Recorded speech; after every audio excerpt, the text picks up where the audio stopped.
बड़े नेता हो गए तो हाथ जोड़ने का जाएंगे। इस देश में जितने टीवी और अखबार हैं आप सब जानते हैं कि वो सत्ता के प्रचार में लगे रहते हैं। राजेंद्र प्रसाद सिंह कहते हैं कि आपके घरों में बीजेपी और आरएसएस और सवर्ण पार्टियों के दो प्रवक्ता हैं, एक टीवी और एक अखबार। उसके बाद भी जब आप बीजेपी के 2024 के चुनाव की प्लानिंग जानेंगे तो दांते तले उंगलियां काट लेंगे। 1500 रथ बीजेपी का घूमेगा, 1500 रथ। उस 1500 रथ से पहले इस देश के 2.5 लाख पंचायत में वो रथ पहुंचेगा। उससे एक दिन पहले रंगारंग कार्यक्रम होगा, तमाम तरह के मनोरंजन होंगे, लोगों को बुलाया जाएगा, बताया जाएगा और 1500 रथ घूमेंगे। ये अब तक साफ नहीं है कि ये सरकारी पैसे का इस्तेमाल होगा या पार्टी के पैसे का। जानकार बता रहे हैं कि ये सरकार के योजनाओं को पहुंचाने के नाम पर प्रधानमंत्री नरेंद्र मोदी का प्रचार होगा। प्रधानमंत्री के ऑडियो वीडियो दिखाए जाएंगे, तमाम उनके कामों को बताया जाएगा। तो खबर तो है कि ये पीएमओ से प्लानिंग हुई है। तो सोचिए, जिनके पास दर्जनों टीवी है, अखबार है, अब वो 2.5 लाख ग्राम पंचायतों में 1500 रथ घुमाएंगे। मुझे नहीं पता बीजेपी, विपक्षी पार्टियां बीजेपी के इस तोड़ का कैसे जवाब निकालेगी, लेकिन बीजेपी को हार की तब भी चिंता सता रही है। मोन्टाज में आपने सुना, पहले ये विजय वर्गीय हैं, कैलाश विजय वर्गीय, बहुत विवादित रहते हैं। इन्हीं का बेटा था जिसके बैट वाला वो एपिसोड प्रचलित हुआ था। दरअसल मध्य प्रदेश में चुनाव है और बीजेपी ने अपने 7 सिटिंग सांसद को टिकट दिया है, जिसमें केंद्रीय मंत्री भी हैं।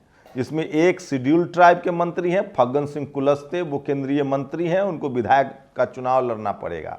एक प्रहलाद पटेल हैं, मतलब एक शेड्यूल ट्राइब, एक ओबीसी, एक सवर्ण जनरल कैटेगरी के भी तोमर जो कृषि मंत्री हैं, उनको भी चुनाव लड़ना पड़ेगा। दिनेश सिंह सांसद हैं, उनको भी चुनाव लड़ना पड़ेगा। तो सोचिए कि फग्गन सिंह कुलस्ते, प्रहलाद पटेल, तोमर समेत 7 सांसद उनके चुनाव लड़ेंगे। कैलाश विजयवर्गीय कह रहे हैं कि मुझे तो पता ही नहीं था, मेरी तो इच्छा ही नहीं थी चुनाव लड़ने की, मुझे फिर से लोगों के बीच हाथ जोड़ना पड़ेगा, मैं इतना बड़ा नेता हूं। उसके बाद फिर 1500 लोकसभा चुनाव की तैयारी है, 1500 रथ दौड़ेंगे। तो सवाल है कि बीजेपी को इतना कैंपेन की जरूरत क्या है? क्या सचमुच उनके खिलाफ एंटी इनकम्बेंसी है? और ऑलरेडी टीवी अखबार हर घर में पहुंचा हुआ है, तो क्या सोशल मीडिया ने उनको डरा दिया है? और ये अब तक साफ नहीं कि 1500 रथ किनके चलेंगे। इंडियन एक्सप्रेस की रिपोर्ट है कि बीजेपी 1500 रथ का इस्तेमाल करने जा रही है। कांग्रेस के पास तो फिर भी थोड़ा सा संसाधन है। ऐसे में सवाल उठता है कि दलित, पिछड़े, आदिवासी क्या करेंगे। वही दूसरी बड़ी खबर है, सोचिए, दूसरी सबसे बड़ी खबर है, अखिलेश यादव ने ताबड़तोड़ हमला किया है। अखिलेश यादव ने कहा है कि प्रधानमंत्री का रास्ता यूपी से गुजरता है, यूपी से होकर। अगर नरेंद्र मोदी को भी प्रधानमंत्री बनना पड़ा तो उनको यूपी से आकर चुनाव लड़ना पड़ा।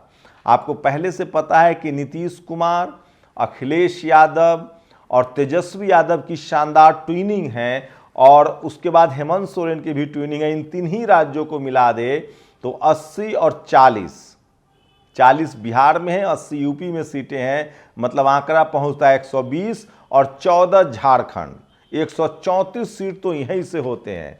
अगर इन सीटों पर इन तीनों का तालमेल रहा तो बीजेपी के लिए मुश्किल हो जाएगी कम से कम सत्ता तक पहुंचना। तो अखिलेश यादव पूरे फॉर्म में है और कांग्रेस लगातार दबाव बना रही है कि हमें ज़्यादा सीट मिले। वहीं अखिलेश यादव ने कहा है कि हम यूपी से ही प्रधानमंत्री का रास्ता निकलता है। वहीं आनंद मोहन, आरजेडी सांसद मनोज झा के बारे में कहा कि हम उनका जीव खींच लेंगे। दरअसल मनोज झा ने ओम प्रकाश वाल्मीकि, जिनकी मशहूर किताब जूठन है, आत्मकथा है, उन्होंने एक कविता लिखी थी, उस कविता को क्या संसद में सुना दिया। आनंद मोहन ने कहा कि मैं जीव खींच लेता। ये वही आनंद मोहन है जिसको दलित आईएएस कृष्णैया हत्याकांड में दोषी माना गया था और बिहार सरकार ने अलग से प्रावधान करके उनको बाहर कर दिया। इनका बेटा भी आरजेडी का विधायक है। तो सोचिए, ये सबसे बड़ी खबर है जो मैं आपको बता रहा था। वही हेमंत सोरेन ने सरना कोर्ट को लेकर प्रधानमंत्री को चिट्ठी लिखी है। उन्होंने कहा है कि आदिवासियों का हमारा एक अलग धर्म है, हमें उसको सरना कोर्ट बिल दिया जाए। वहीं सोरेन को ईडी की फिर से चिट्ठी मिली है, ये भी सोशल मीडिया पर वायरल है। और इसलिए मैं कहता हूं कि सोशल मीडिया ही सच्चा मीडिया है, सोशल मीडिया ही बहुजन मीडिया है। तो ये तमाम बड़ी पॉलिटिकल खबरें थी जो आपके लिए ज़रूरी है, और अब वो खबरें जो इस देश का कोई अखबार आपको नहीं बताएगा। सोचिए अगर एक घटना बिहार में होती तो मीडिया क्या कर रही होती? क्या नीतीश कुमार का इस्तीफा ले लिया जाता? क्या उनको निकाल दिया जाता? घटना मध्य प्रदेश से है और वो भी उज्जैन से। मैं तस्वीरें नहीं दिखा सकता हूं। माँ और बेटी के साथ रेप हुआ, मासूम नाबालिग बच्ची 8 घंटे तक दौड़ती रही, किसी ने मदद के लिए हाथ नहीं बढ़ाया। ये मध्य प्रदेश में हुआ है, रामराज वाले मध्य प्रदेश में। यूपी में एक पांडे जो दरोगा है, शेड्यूल कास्ट महिला का गैंगरेप का आरोप लगा उस पर 3 पुलिसकर्मी के साथ। उज्जैन में 12 साल की लड़की से ही सिर्फ रेप नहीं हुआ, उसकी मां से भी हुआ। नाबालिग लड़की 8 किलोमीटर तक पैदल चलती रही, पैर खून से भीगे थे। आसपास के लोगों से कपड़ा मांगा, लोगों ने नहीं दिया, भगा दिया। बच्ची 2.5 घंटे तक भटकती रही, 8 किलोमीटर पैदल चली, माफ़ कीजिएगा। बच्ची इस वक्त इंदौर के हॉस्पिटल में भर्ती है। ऑपरेशन के बाद हालत स्थिर है। लानत भेजता हूं उन लोगों को जो निर्मम बनकर बच्ची को तड़पते देखते रहे। महाकाल की नगरी में ऐसा अपराध करने वालों की सजा फांसी से कुछ कम नहीं हो सकती। आप बस कल्पना कीजिए कि यह घटना किसी गैर बीजेपी शासित राज्य में हुआ होता तो आज क्या होता? वहां के मुख्यमंत्री को इस्तीफा देना पड़ता। सोचिए। और ये खबर देखिए, सूरज बौद्ध ने ट्वीट किया है, रिस्पॉन्सिबल। यह दरोगा सुधीर कुमार पांडे है। इसने प्रयागराज में 3 पुलिसकर्मियों के साथ मिलकर शिकायत दर्ज कराने एक बेबस एससी महिला का गैंगरेप किया, इस पर आरोप है। आम जनता को पुलिस से डर इसलिए लगता है क्योंकि पुलिस विभाग में ऐसे पापी लोग कुर्सी पर बैठे हुए हैं। कोई टीवी अखबार आपको नहीं दिखाएगा, टीवी अखबार आपको दिखाएगा कि कैसे एक दलित दंपति जो आईएएस थे, वो स्टेडियम बंद होने के बाद अपने कुत्ता के साथ घूमे थे तो सरकार ने उनको नौकरी से निकाल दिया। खैर, ये बिजवाड़ा विल्सन है जो लगातार सफाई कर्मचारियों के लिए अपना लड़ रहे हैं। मैक्सेस से विनर मिला है। आंध्र प्रदेश में बाबा साहेब की मूर्ति के सामने वो आंदोलन चला रहे हैं। देश भर में उनका आंदोलन है कि सफाई कर्मचारी जो हाथ से किया जाता है उसके काम को बंद किया जाए।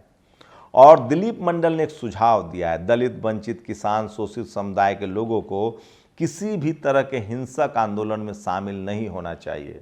उनको अपने संवैधानिक अधिकारों के लिए सजग होना चाहिए, संवैधानिक अधिकारों के प्रति सचेत होना चाहिए, और ये नक्सलवाद, इस तरह के आंदोलनों से दूर होना चाहिए। जातिवादी हिंसा, सांप्रदायिक हिंसा, लैंगिक भेदभाव, इन तमाम गैर बराबरी के कामों से दूर रहना चाहिए। और सोचिए, ओबीसी एससी साथियों, कट ऑफ देखिए। इलाहाबाद विश्वविद्यालय के एजुकेशन डिपार्टमेंट में एसोसिएट प्रोफेसर की भर्ती की लिस्ट निकली है। आलोक यादव ने, एससी का कट ऑफ है 237 शेड्यूल कास्ट का, ओबीसी का कट ऑफ है 270, जनरल का कट ऑफ है 141। आप कल्पना कर सकते हैं, जनरल का कट ऑफ 141 और ओबीसी और एससी के केवल 4 लोग चुने हैं। बाकी सीटों पर पारिवारिक माहौल है। तो ये स्थिति है आपका, आपके सारे हक अधिकार छीने जा रहे हैं। हमारा क्या है, हम तो आपको खबरें बताएंगे। ये सोशल मीडिया पर खबर है, भाजपा के राष्ट्रीय अध्यक्ष जगत प्रकाश नड्डा ने साबित कर दिया कि उन्हें भगवान गणपति या श्री राम या हनुमान जी आदि में कोई आस्था नहीं है। यह पूजा पाठ आदि सब पाखंड है। कल बीजेपी अध्यक्ष जेपी नड्डा पुणे के अयोध्या के राम मंदिर के तर्ज पर बने भव्य पंडाल में पहुंचे थे, आरती करने आए थे। पंडाल के बाहर फूटे पटाखों से पंडाल में आग लग गई। देखते ही ते पूरे पंडाल में फैल गई। नड्डा जी चालू आरती छोड़कर, पंडाल छोड़कर जाने के साथ वहां से निकल गए। अरे तो जान दे देते क्या? ये इस खबर से मैं सहमत नहीं हूं जो सोशल मीडिया पर वायरल है। आग लगी, उन्होंने अपनी जान बचाई, वो ज़्यादा समझदार है। पहले की खबर है, प्रधानमंत्री एक मंदिर में गए तो उन्होंने 21 रुपये का दान दिया, इसके लेकर बवाल कटा हुआ है। तो भाई क्या कितना दान दे देते हैं?